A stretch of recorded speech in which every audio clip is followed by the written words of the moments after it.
Hello, everyone. My name is Don, the movie reviewer, and today we're going to be talking about All Eyez on Me with spoilers. All right, so I saw the All Eyez on Me movie, and I really didn't like it all that much. I thought the movie was very lackluster, and it just hit certain beats that fans of Tupac and people who saw the Tupac Resurrection documentary already know. I mean, we already know these certain things in his life. And I'll get to that in a second, but what I want to talk about is just like, run it down very thoroughly with the positive things and then get on to the negative things and do it in that particular order. So, first off, with the positive, um, Demetrius Ship Jr. did a really good job playing the role of Tupac here. I thought he was very good in his performance. He definitely had that, that swagger of Tupac's. I know there's a lot of criticism with most people saying that, well, his swagger in the movie, you could tell that he was trying maybe a little too hard to have that whole thug persona that Tupac had. And with me, I kind of got that vibe that he was trying too hard just a little bit. And I only got that with, first it started for me with the scene when he was incarcerated, because it was like he was doing like these things with his hands where he was like, yeah, yeah, and he was talking. And it just came off as kind of stiff to me, where it seemed like, yeah, you could tell he was really trying to have that. Because, when you look at Tupac, he's like a very passionate person and he has all this energy most of the time from what what the media portrays of him and what we've seen in documentaries and interviews and stuff like that. And so Demetrius trying to come off with that, yeah, that attitude did seem a little bit off in most parts of the movie. And, other than that, I don't think there are any problems with his performance. I would say that there was one scene in this movie. There was one scene in this movie where I thought, yeah, that was a terribly bad performance. Whereas the scene where it's funny too, because I don't know exactly how to say it, but it was like Demetrius Ship Jr. is pretending to be Tupac. He's acting, but then also in another scene where he's pretending to be Tupac, but then he's also pretending to be Bishop and Juice. It just seemed really bad. Because, and the funny thing is as I was watching that scene, and then it shows him in the theater, and he's looking around like, what do people think? And then I think it's Keith Robinson turns to him and says, "What a great performance, man!" And I'm looking at that like, what in the fuck? That is so bad, man. If that was real, that is a terrible performance he gave. Because yeah, when he was doing the Juice stuff, playing Bishop, doing that, he just didn't have that energy that Tupac had in that movie, and it seemed like he wasn't really trying during that scene. And so thought that stuff with the Juice and all that stuff, I thought that was pretty bad. But there was one moment in that scene to where you have the character playing Omar Epps in that scene. And Demetrius Ship Jr., you got the director, he gets up out of his chair, he walks towards Demetrius Ship Jr., and then he says, "All right, let's take it from the top." And then he goes back into the scene, Demetrius, and then the director's like, "No, let's take it back from the top." And then Demetrius just pauses. And he has this mean mug on his face, like he's about to hurt dude. He's like, and at that moment, I was like, "Whoa, what? You have a problem with this dude or something? Like, what?" So at that moment, I was like, "Okay, cool. It seems like, yeah, he's trying to portray how Tupac was on set in movies, where it's like, a lot of people are method actors, and I don't know if Tupac was necessarily a method actor, but you could tell that he would bring a certain gravitas, a certain intensity to the character, and whatever it is that he's bringing to a character, it's within himself. He's like when Tupac in his Resurrection documentary said that, yeah, I play me, I'm Bishop, that's who I am, and stuff. And so he put himself into that position, and so it seemed like Demetrius Ship Jr. was portraying that on screen, because with that mean mug, it was just like he was really into it. But then his performance when he was saying the dialogue from Juice, I thought that stuff was pretty bad. Well, other than that, Demetrius Shipp Jr. did a great job in this movie, and then you also have, I'm not even going to pronounce her name, but you have this lady, and she's really good in here as well, and she's going on to real big things right now because she's got Black Panther coming up, she's got Avengers Infinity War coming up, which is great. Um, and she is the star of the show in this movie. Like, she knocked it out of the park with her performance. Everything she did in here was flawless. At first, though, it's like I said in my initial review. At first, it seemed like her performance was very hammy. Like, she was trying a little too hard. Like, she was like, "Yeah, you gotta," and it's just like, I don't. It seemed a little hammy to me at first, but then as the movie progressed, I warmed up to it, and I was like, okay. She dialed it back a little bit because at first I was like, oh, it's a little too much. But then you got to think about it during that time period. I don't know. From what I understand, is like you have a lot of people, when they speak fight the power and the black movement and all that stuff during that particular time. You have a lot of radicals. You have a lot of people who are just like intense, and that is like a perfect thing because like people are products of their environment. And so with that being portrayed in the movie where his mom is just like kind of a radical, you can see how since he spent a lot of time around his mother, that bled into Tupac, and that's where he got all of his passion and all of his intensity from. Another thing that I liked in this movie, besides the performances, I think they're all great except for the 11-year-old boy, the 11-year-old kid who plays Tupac at 11 years old in this movie. He's terrible. Like, his line when he was like, I want to be a revolutionary too. I thought that was very bad.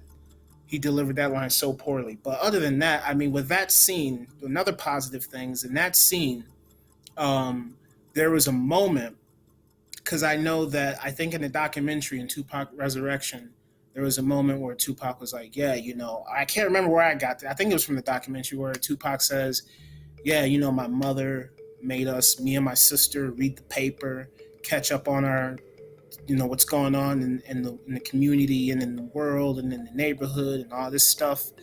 And she he was like, yeah, she would always like quiz us on like, yeah, what's going on in the paper and stuff like that. So I like that they incorporated that into the movie where he's walking down the street with his mother and his sister, and she's like, oh, talking to him about a particular topic that was in the paper, and then she's quizzing him on it, which I thought was very well executed. So I like that they sprinkled that in there, which was good. I also like particular scenes in this movie of how they come back around. And what I mean by that is that there are two moments that I think about in this movie. Like there's a scene with D. Ray Davis, and I've never seen D. Ray Davis act like a thug. Like, he's a funny guy, he's cracking jokes and stuff. And then to see him in this, whooping somebody's ass, he did a good job. He did a good job whooping somebody's ass. D. Ray Davis, good job. Um, but there's this scene where you see Tupac, and at this moment in the movie, I feel a particular sort of sympathy toward Tupac's character at this point because it's like there's the moment when he goes home. This is when he's in Baltimore. He goes home to his mother, and his sister says something to him, and then Tupac's like, oh, he doesn't say she's still on that stuff. There's just some problem. I can't remember, but it's like the scene in Baltimore when they're at the apartment. Tupac goes into his mother's room, and they don't show anything. He just leaves the room, and then he's upset.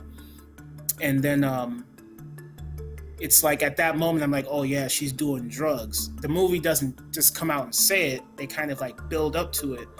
But at that point, well, yeah, this is when his mom started doing crack.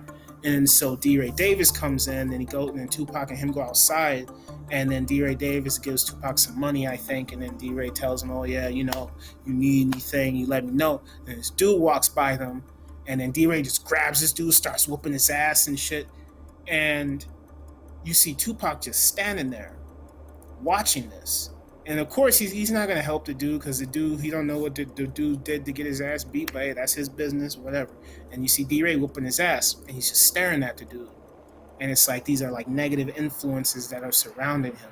When you see prior to that, like he's going to this performing arts school, and he's doing plays and stuff like that. Like he's a different minded kind of brother. Like he's a guy who's very creative, very passionate, very just into all types of different art forms besides hip hop. He's not a narrow minded individual. His mind is so vastly different than everyone else that is surrounding him, you know?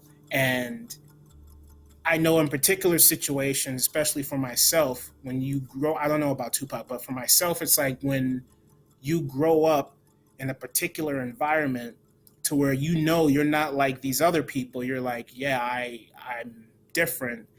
We're all the same, but I just don't do what you're doing. I do things differently. And I'm pretty sure a lot of people um, fall into that category to where it's like, yeah, you don't feel comfortable in the area that you're in because you're just like, well, the things that you're doing, I don't do that. And I don't feel comfortable with that. I rather go and do something else over here. And you could kind of get that. I kind of got that vibe with his character where it's just like, yeah, dude, you're hanging out with the wrong people. You're not like that. You're something else, man. You're something more special. And it's like, he did say that, yeah, in order to, in the movie, he said, yeah, in order to pull people out of their situation, you must first like live their life. You must get into the situations that they're getting into in order to get them out of it. And I thought that was good. But back to the point. The point was is that okay, D. Ray Davis is beating the shit out of this dude, and then it comes around again to where Tupac is in death row now, and you see the same situation where Tupac, he's sitting at the dinner table. They're all wearing tuxedos, very lavish. Suge Knight gets up, makes a speech, says, "I love y'all, we're family." Then he walks up to this dude, kind of like the scene in New Jack City where Nino Brown was talking to the one light skinned dude and was yelling at him about something and like stabbed him in the hand and started choking him. It's kind of like that scene in New Jack City. So Suge Knight walks over to this dude and he's like, "Yeah, you ripping me off, my money, blah, blah, blah." Then Suge Knight beats the shit out of the dude in front of Tupac, and Tupac has the same look on his face to when he saw D. Ray Davis beating that one dude's ass. So then it comes around again to where he sees this again, and then it's just like, you get a sense that, yeah, Tupac doesn't feel comfortable here. It's like, because you can see him trying to get out of it to where it's like, yeah, I don't really know about this. These are my homies, and I respect them and whatnot. And, you know, Suge's been looking out for me, but I really don't know about this. You know, that's what I got from it. And, you know, he tries to get out of it, but then Suge kind of won't let him go. That's the way I got it from the movie. I don't know about the real life situation, but in the movie, it seemed like, yeah, he's sitting at the table. He's like, yo, I gave you the 3 albums that we agreed upon. Now I want to do my own thing. And then Suge's like, yeah, you know, I mean, they didn't sign a contract in the movie. And then he's like, well, you know, there's this money that's unaccounted for, and we got to work that out. And then it's just like, you know, kind of maybe there's like a manipulation thing going on there. There's some like stuff going on in the movie that it's like, okay, you don't really know what's going on behind the scenes. You can only make speculation. But yeah, I like the things coming around full circle. And then another scene that came around was the scene where Tupac is young and he's leaving school, and is when he had the hairpiece on. He's got hair, and then he's in high school, and he's walking down the street. And this is in the trailer. He's got his headphones on. He's walking down the street, and he sees the two police officers beating this black dude's ass. And at this time, Tupac is young. He can't do anything about that. So he's just walking, being a spectator, and the police officer says something like, "Keep moving, nigger," or some shit like that. And then Tupac just waves his hand like, yeah, whatever, fuck y'all, walks away, minds his own business. But then it comes back around when Tupac is like pretty much a star by this point. He's in his limousine, they're driving, he sees same scenario, but this time it's just two white people whooping this black dude's ass. And at this point, Tupac's like, I'm gonna do something about it. So then it kind of comes back to that scene where he saw the kid getting his ass beat when he was in high school and he just walked away. Now it's like he can do something about it. So he's in his limousine, pulls over, gets out of the car, tries to help, and says, "Hey, what the fuck y'all doing?" White dude pulls a gun in his face and says the same thing that cop said a long time ago when he was a teenager. Like, yeah, you need to get the fuck out of here. So then Tupac's like, no, fuck that shit. So then he walks away, goes in the limousine and says, yeah, whatever. He gets his gun and just straight up busts. Like, he just opens up, shoots the dude in the leg. It looked like he shot the dude in the leg But then I guess the true story is that he shot the dude in the butt or something. I don't know. But like he shot him, and then he learns that, oh, there were two off-duty cops and stuff like that. So I like how the movie came back around to like, yeah, he's a teenager, he couldn't do anything. Then he gets older, and he's like, oh, now I can do something about this. So I thought that stuff coming back around was cool. And another thing that I liked in this movie, shout out to Mano, dude. Shout out to Mano. Mano, the rapper. That dude, I don't know that dude, but I think he a real dude though. I think that dude's real. Like, cause what he does in this movie with his small amount of screen time, the dude is straight up savage, man. Like, as a Tupac fan, yeah, I heard about the incident when he first got shot, and that's where the whole Biggie beef thing started from. He's like, oh, he set me up, all this stuff. Now in the movie, how they executed was, I don't know where they got this information from or if it's true or not, but they portray it as like there's this one dude, I forgot his name, this dude who had something to do with it, kind of, where it's like, oh, it's just some, I didn't know who the hell this dude was. I was like, who the hell is this dude? Well, it didn't make any sense. It was like, there's this dude here, and there's Mano and these other thugs, and it's just like, I guess he's hanging out with these dudes to give him, prepare him for his above the rim role or something. Because when I think about it, and I go back to the Notorious movie, when Anthony Mackie played Tupac, in the Notorious movie, you see kind of the same thing where there's these two thugs hanging out with Tupac at the club, and then Biggie's like, in the movie, he's like, yeah, who them two cats, man? They got a reputation. And then Anthony Mackie's like, oh, they just helping me out with my role in Above the Rim, whatever. They all good. So that's where I kind of got that from. I don't know the true story. And then it's like, in the movie, they do it like, he's hanging out with this light-skinned dude. There's thugs that hang out with him. And, the whole rape thing happens where the girl, and they did it just like Tupac talked about it in the Resurrection movie, because in the Resurrection movie, Tupac, when he was talking about it, he was like, yeah, I was in there, she was giving me a massage, and then I just got out, went to sleep. I wake up, next thing you know, she's screaming, rape, rape, rape. I raped her, and she says, this won't be the last you see of me. And she leaves. And they did that exactly in the movie. Now, in the movie, they make it seem like, oh, she was just upset because Tupac didn't want to do anything with her or something. I don't know exactly. Because how I looked at it in the movie was like, oh, yeah, this girl, maybe it was a setup or something. I don't know. Because you're with this girl who's with this light-skinned dude. And then she starts coming on to him. And he's like, okay, yeah, cool. And they start screwing around. And then for some reason, he's upset with her. He walks in the room. He's like, why the fuck is she here? Or whatnot. And then all of a sudden, he comes back around to like, oh, yeah, give you a massage and shit. She gives him a massage. Then he's like, yeah, I don't want to do nothing. Then he leaves. And then she seems a little bit upset about that. So I guess she was just upset because he didn't want to do anything with her, or then that light-skinned dude and his thugs set him up. I don't know. That's how they portray it in the movie and stuff. So I thought that was really like that whole building there. That was pretty good. But what I was trying to get to is that Mano in this movie is good, because when once Tupac goes on trial and all that stuff for the forcibly touching the buttocks is what he said, and for that, he's talking about it in the media when they're all surrounding him, and he's like, yeah, I don't want to be the scapegoat, where's everybody else at? And then it's like you got the light-skinned dude and his posse, his crew watching the TV like, oh man, this dude talking shit, whatever. His thugs are like, yeah, we need to take care of this fool.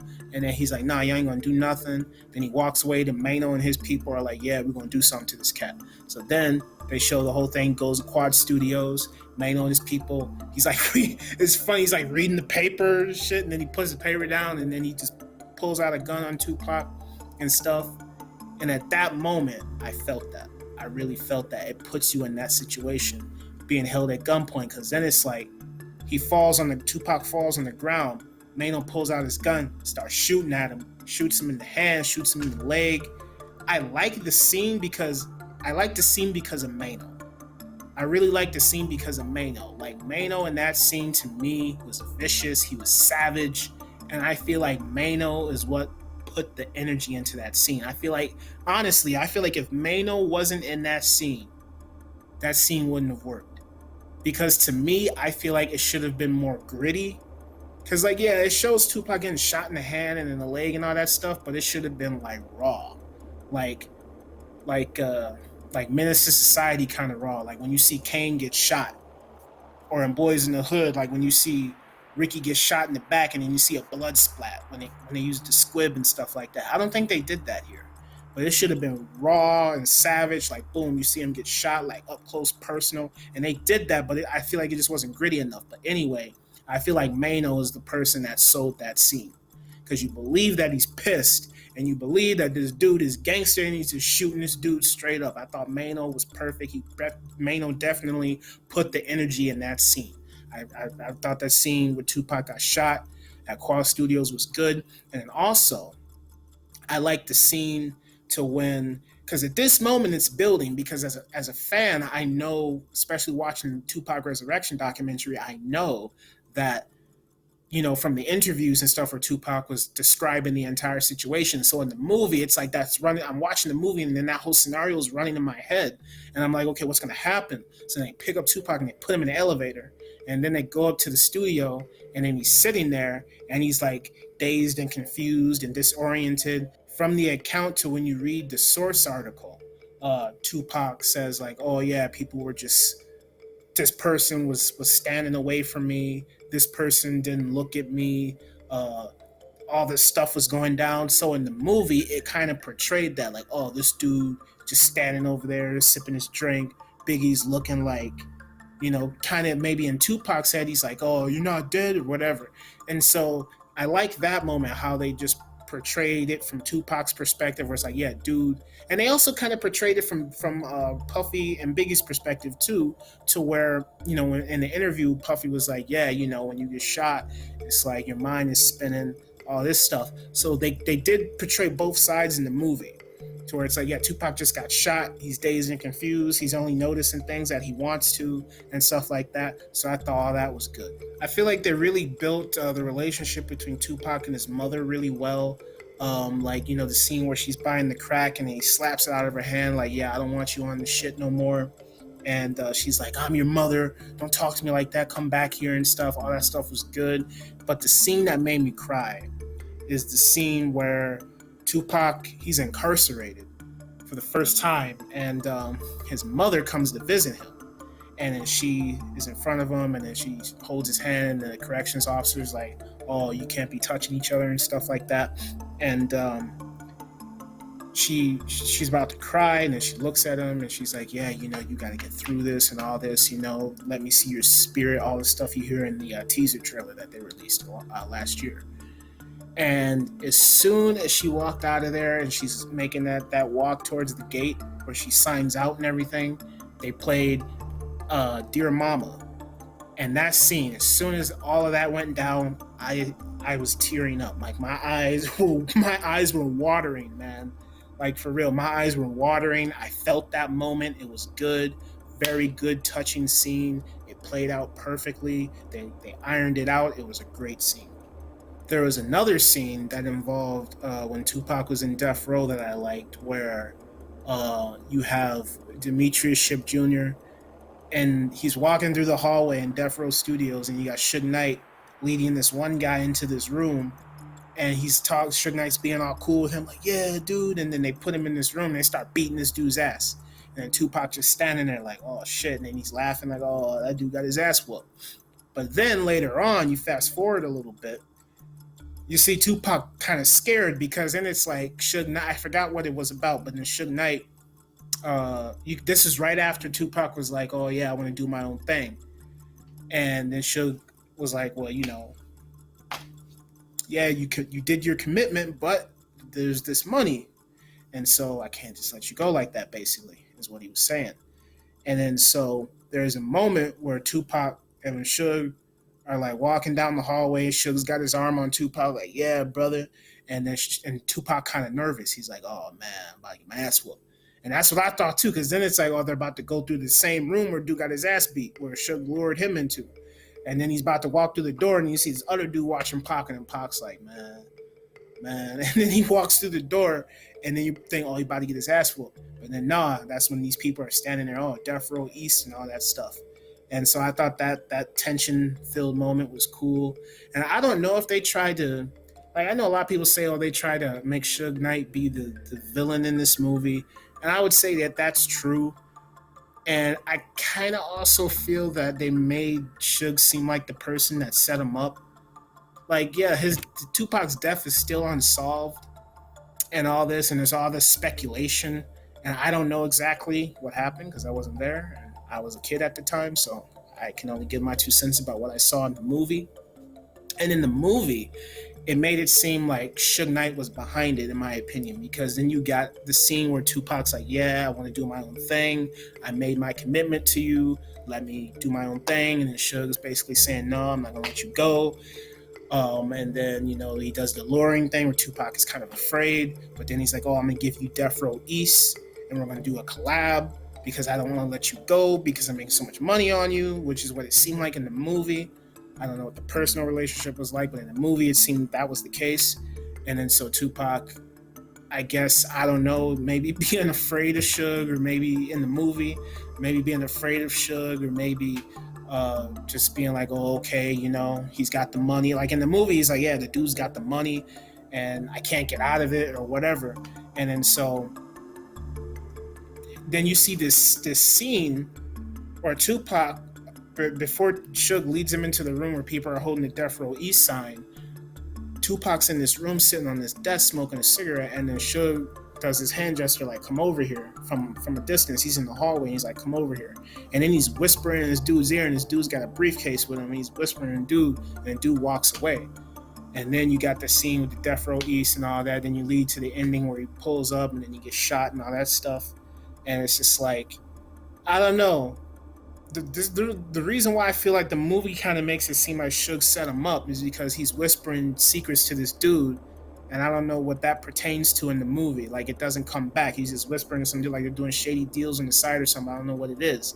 And the reason why I think the movie makes it seem Suge has something to do with it, because then you go back into the movie with the light skinned dude, where the light skinned dude, you can tell he's making deals on the side, because I think when he was on the set of Above the Rim, there is a scene where he's sitting next to Tupac and they're looking at the dailies or something. And then he walks away and he's talking to some dude about some business. And then Biggie comes over and is like, hey, man, I don't know about that cat. You all right or whatever? And then Pac's like, yeah, he's all good and everything. So then that dude was setting him up, but then he ain't had nothing to do with that. It was Mano. So there's so many like questions that I have that obviously you're not going to get answered, because no one really knows the truth, and only God knows the truth, and the only people that know the truth are the people who were there and the people that have done these things. So I'm just giving my 2 cents from the movie. I don't know what the real facts are. All right, so the things that I disliked in this movie, the things that I dislike is like, okay, at the beginning of the movie, they try to do this whole thing to where it's like, it's narration, but it's not really narration. Where it's like he's incarcerated, they kick it off with that. And he's giving this interview to this dude, and then he's giving the accounts of his life to the reporter while we're seeing the flashbacks. Then they zoom through all the stuff like when he was in high school. When he was in high school, at that performance art school, is where I really wanted the movie to like open everything up. And I feel like it just skimmed through it to where it's like, oh, he went to this high school.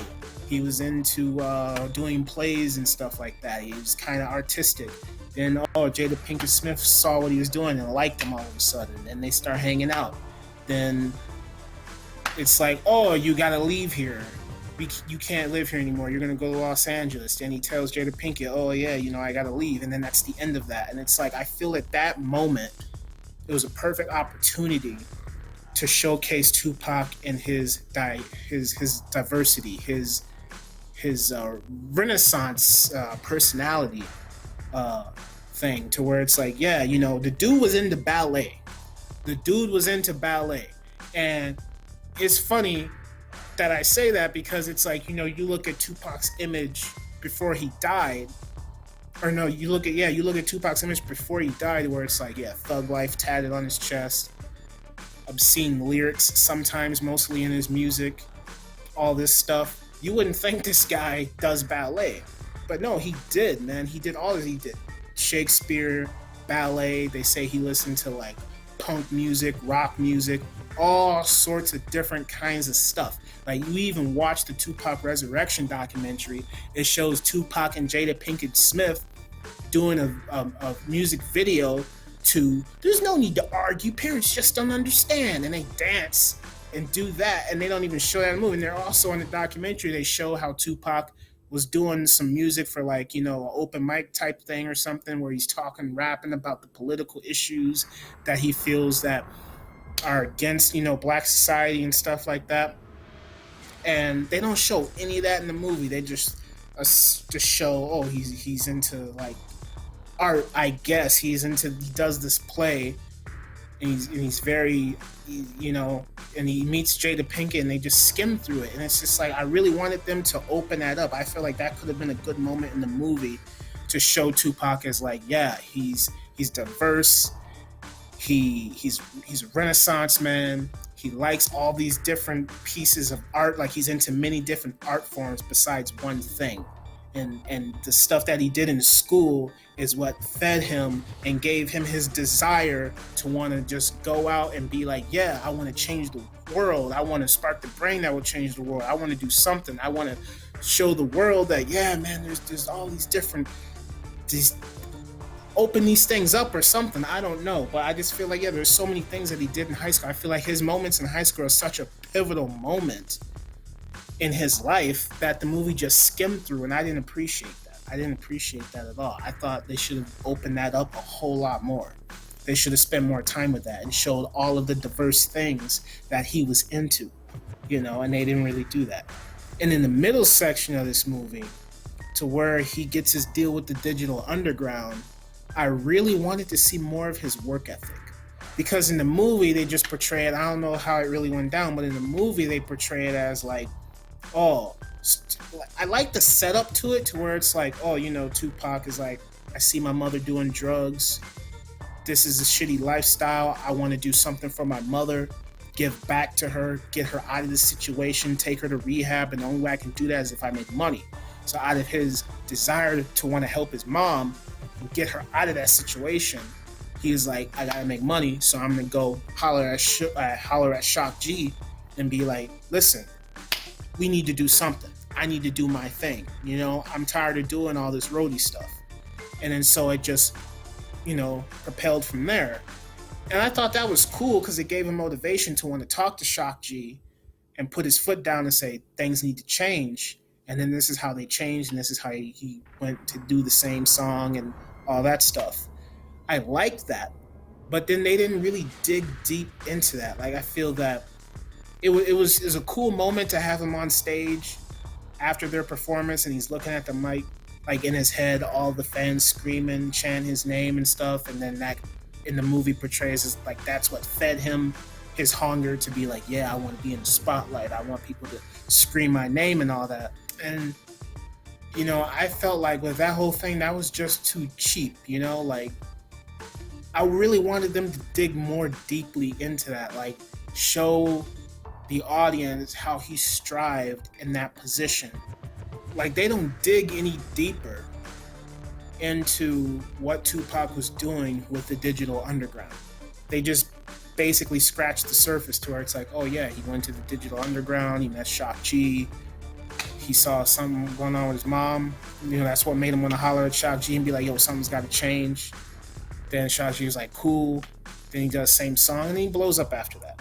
And it's like, no, man. Like, in the documentary, I saw Tupac was talking about, yeah, he had to wear, I don't know, it wasn't a G-string or something. I forgot what he said, but he's like, yeah, I had to wear these particular kinds of underwear, and I had to hump this blow-up doll because it was work. I was homeless, you know what I'm saying?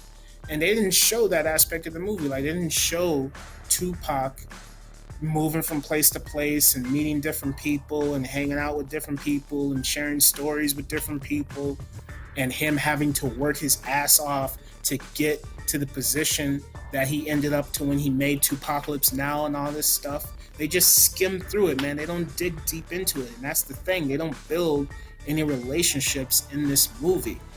yes, the movie's called All Eyez on Me, so that basically means you're just supposed to focus on Tupac and that's it.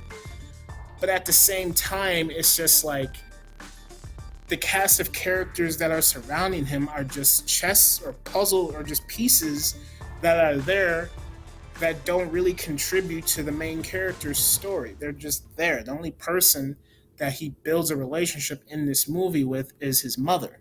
And that's cool because it works, but then other than that, it's like it doesn't work. Like with Jada Pinkett's character, or the Jada Pinkett character in this movie, they don't do anything with her. You know, they don't really super establish the fact that yeah, we're friends and we're tight and we're super close. They try by vocalizing it, but they don't just show you. You know, like them hanging out and all this stuff. So then, at the moment in the movie, towards the end, where he's having his beef with Biggie, and they're at a party, and then the character Jada Pinkett comes into the room and confronts Tupac and says some crap like, "Oh, I don't remember what she says," but she says some crap to him where she like disagrees with him on what he's doing. And at first, I was watching, I was like, "Who is she?" I couldn't recognize her for a second. I was like, "Who is this character?" And then as she walked away, I was like, it must be the Jada Pinkett character. And then he's like, Jada, as she's walking away. And I was like, oh, that is Jada Pinkett's character. But she disappeared for a good portion of the movie. And all of a sudden, she just shows up out of the blue. And it's just like, okay. And then she confronts him and disagrees with what he's doing. And I guess at that moment, they tried to show that, well, you know, Tupac is in deep right now, and he's got people that are really close to him that don't want him to go down this dark path that he's going on. And Jada Pinkett is trying to tell him this, and I guess that was a part of their fallout. And it's just like I didn't feel that. I didn't feel anything with that moment. Like that moment was just there, and I didn't feel anything for it. You know, it was just like, boom, here it is, because we got to have it. And then she leaves, and then she's gone for the rest of the movie. It's just like, okay.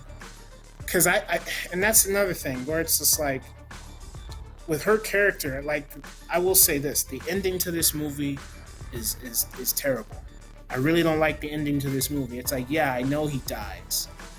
And they play it out to where you know it's going to come because you know Tupac. And then he gets shot in his car, and then they pull him out and he's laying on the ground, and he's breathing very heavily, and then they play this gospel music, and he's laying there and he's breathing. And in that moment, I did kind of feel it because I was like, yeah, he's dying, man, he's dying. And then it just ends, and it's just like some text, and it's like, oh yeah, he died 7 days later or something. And then they show his picture or some stuff like that, and then it's the credits and it's over. And it's like, I was looking at it like this. I didn't feel anything. I didn't feel any sort of emotion during that moment, except that, oh yeah, you know, the real Tupac character is deceased. He's not around anymore. But the character in the movie, I didn't feel anything. It's just like, oh, I know Tupac. I know he died. This is how he died. Okay. But the thing that this is how I tried to analyze it, was like, I tried to compare it to Fruitvale Station. You look at Fruitvale Station. Fruitvale Station to me is an A+ movie. Fruitvale Station by Ryan Coogler is fantastic. That is an A+ movie, to where All Eyez on Me is a B-. And here's where the differences lie, is that with Fruitvale Station, I had no idea who the main character was. I didn't know this dude. I didn't know this was based on a real story. I didn't know nothing. I went into Fruitvale Station blind, not knowing anything, except that, oh, there's a black dude, and they pulled this guy off the train, and a lot of people captured it on their cell phones. Dude got harassed by police, and he got shot, and he died. That's all I knew. I didn't know nothing about this guy. Then I watched the Fruitvale Station movie, and by the end of the movie, I'm just sobbing, I'm crying, I feel for this guy. I'm so emotional. I'm like, I really grew attached to this character. And in the Fruitvale Station, they showed the ins and outs of his character. Like I wouldn't say he was the Michael B. Jordan character. I wouldn't say he was extremely flawed in that movie, but they did show some of his dark qualities, like some of his dark side, to where it's like, there's a scene where he's trying to get his job back, and then he grabs his former boss or manager by the arm. He's like, look, bro, you gonna get my job back, and stuff like that and stuff. And so it's just like, I tried to compare the two, like, how come with Fruitvale Station about a character that I don't know anything about, that I didn't even know existed. This movie can make me feel sympathy, compassion for this main character, and then when he dies at the end of the movie, it can make me cry. Then with All Eyes on Me, I just feel like I'm being told a history lesson that is it's entertaining as I'm watching it, but by the end of it all, I just don't remember. I forget. I just forget all about it, and just like I won't remember it the next day. I'll just be like, yeah, it's just stuff I already know, and it doesn't leave a lasting impression on me. And I didn't cry or anything except during that one scene with him and his mom. And so by the end of the movie, I'm like, then there's a scene in this movie where Tupac is incarcerated. And he's in prison, and Clifton Powell, that's my man, Clifton Powell. Clifton Powell's in this movie, and I don't know why the hell he's here. I don't know who he is. It's just like Tupac's in prison. Then they play the I Who Shot Your song from Biggie, and then Tupac's like, turn that stuff up, and then Tupac gets all heated. And Clifton Powell walks over to him and is like, oh, turn that music down. Then there's this problem he has with this dude. Like, I don't know why they have a problem with each other. And then it's like, well, then Clifton Powell tries to give Tupac some like motivational, inspirational speech. And then the scene ends. And then later on, Clifton Powell stabs this one dude. And then that's the end of him and that whole moment. They could have cut all that out the movie. That stuff was stupid, and it just felt like shoehorned in there. I don't know who the hell Clifton Powell's character was, why he was there. It was a bad scene. I didn't like it. And the stuff where Tupac was, how this movie started, where it's like, oh, it takes place in the future where he's doing the interview with the guy, but then he chronicles the stuff that happened to him in his past leading up to when he's incarcerated. Then it takes place in the present, because then he goes to death row. Now, all that stuff in between with the whole, like, him being incarcerated, him being interviewed by that dude, they could have cut all that out of the movie. I thought all that stuff was extremely distracting. It took me out of the movie to when they would cut back to that. And it's just like, it didn't do anything for the movie, I feel. How they should have made this movie, they should have just told it chronologically. They should have just been like, all right, how I would have started the movie, I would have been like, okay, start the movie with the narration that they used to open the movie about, leaders being incarcerated, which was good. Then you started off with Afina Shakur being in the Black Panthers, doing that stuff, then her being pregnant. And they didn't even mention anything about his biological father. Like, yeah, Tupac says he didn't know who his biological father was. Which I feel like they could have just established that. Like, yeah, this dude came in, whatever, and he disappeared, whatnot, and then Afina was doing all this stuff like that. I feel like they should have focused on Afina just a little bit longer. They should have focused on his mother a little bit longer, then having her be incarcerated, do all this stuff, because they said like a month later, as soon as his mom got out of jail, Tupac was born. And I feel like they didn't really show that in this movie. Like, the passage of time in this movie, it just goes from here to there, and they didn't really let something just soak in with you. It's like, so then I would have like been like, his mom gets out of prison, then she gives birth to him, and I would have done it like to where you don't see Tupac's face or hear Tupac's voice for a good chunk of the movie once it opens. Like, at least, because I would have spent at least, like, I don't know, 10-15 minutes with his mother, showcasing who she was as a person, to build up her character more, to be like, oh yeah, she was this powerful black leader. But then, all of a sudden this crack thing epidemic came in, and it took her soul.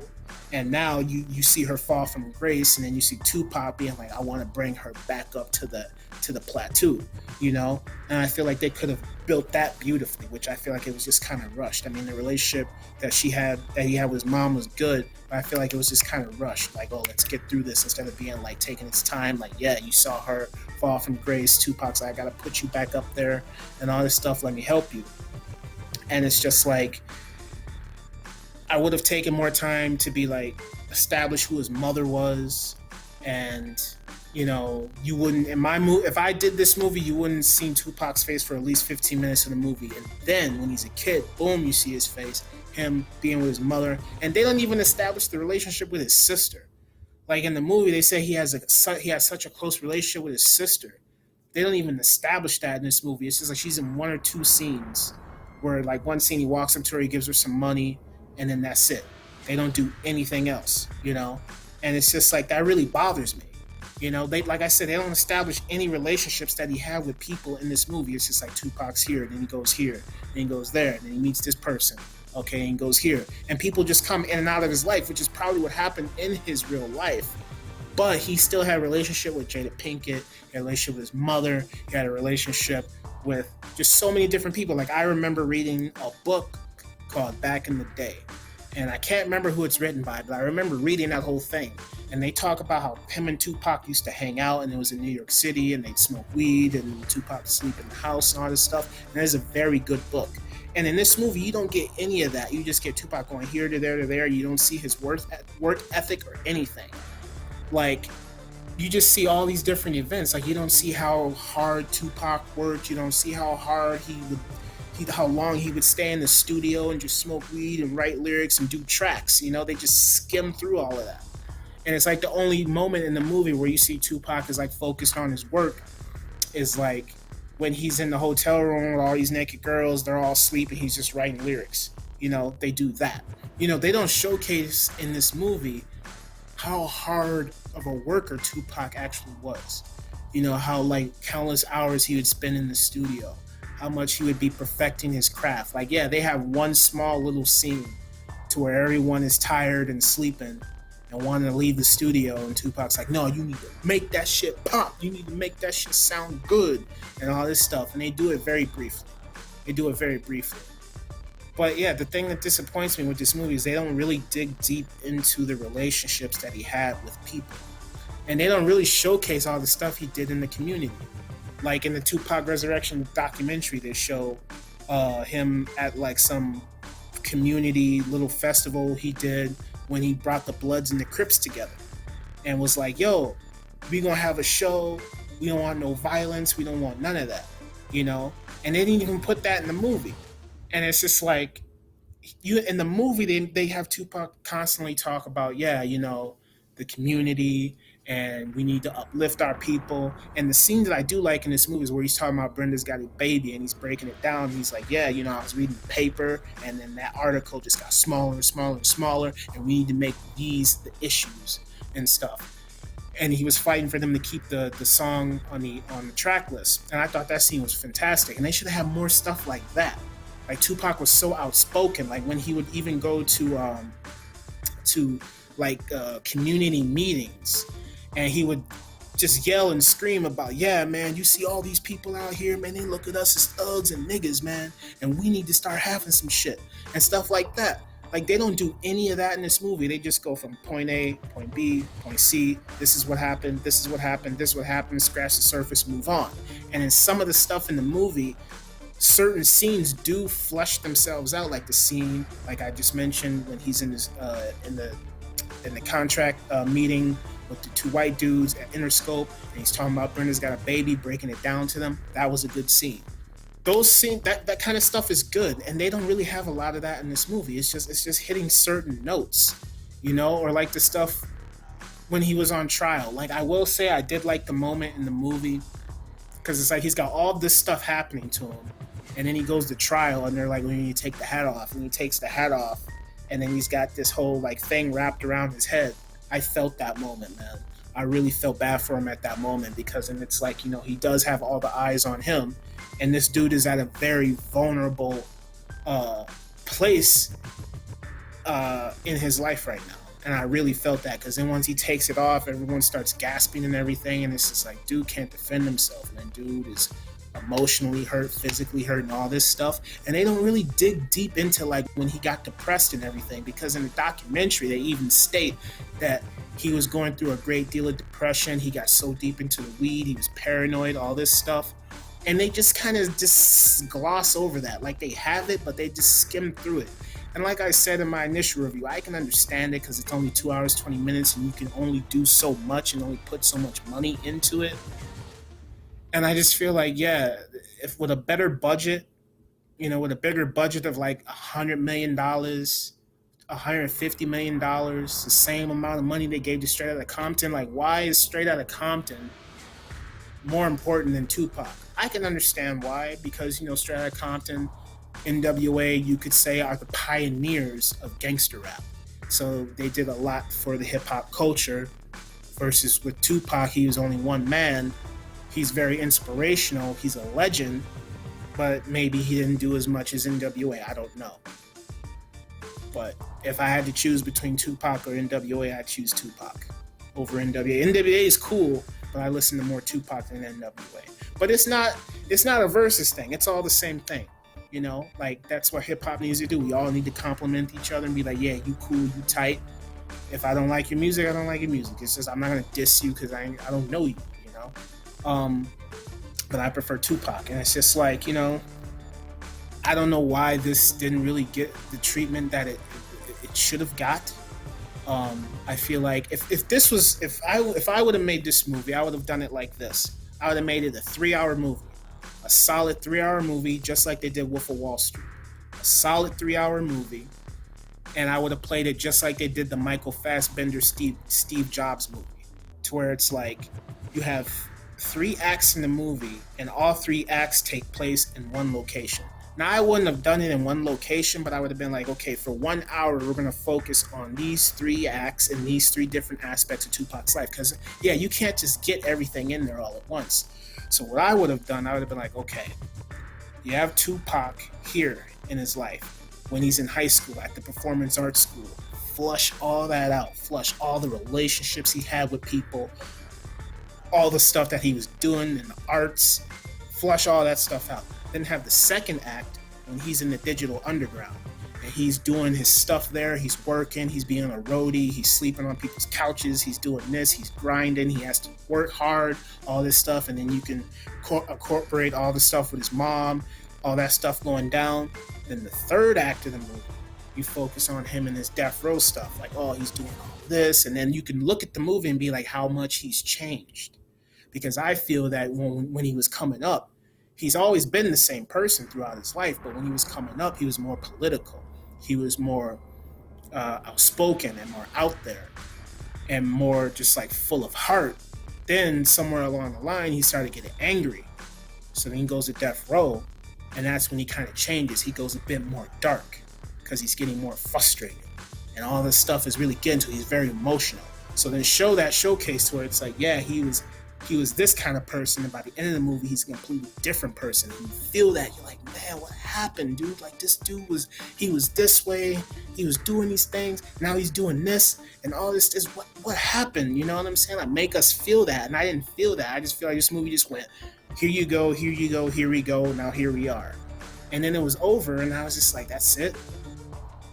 Like I said, comparing this to Fruitvale Station, by the end of that movie, not knowing who this guy was, I feel like I got a better insight on the guy's life, who he was as a person. I don't know if the Fruitvale Station movie was accurate, but from what I got from the movie, it made me cry, and I didn't know who this guy was. And with this, it's like, yeah, Tupac is dead, and I feel bad about that. I wish he was still around. But as far as the movie goes, it's just like, if I didn't know anything about Tupac, and I'm just watching this movie, I would have walked out there and be like, yeah, this movie, it's okay. It's a fine movie. Does it suck? No, this movie doesn't suck. I'm not saying that. But is the movie great? No, and it should have been great. It's just an okay movie. I don't hate it. I don't love it. It's okay. It could have been better. They should have fleshed out the relationships more, give more depth and detail to his life and the relationships surrounding him, and take their time with it. Take a couple of things out that you don't need, and just focus on 3 different periods of his life and flush those out fully. And that's it. So as always, thank you for watching, and I'll see you next time. How can I feel guilty after all the things they did to me? Sweated me, hunted me, trapped in my own community. One day I'm gonna bust, blow up on this society.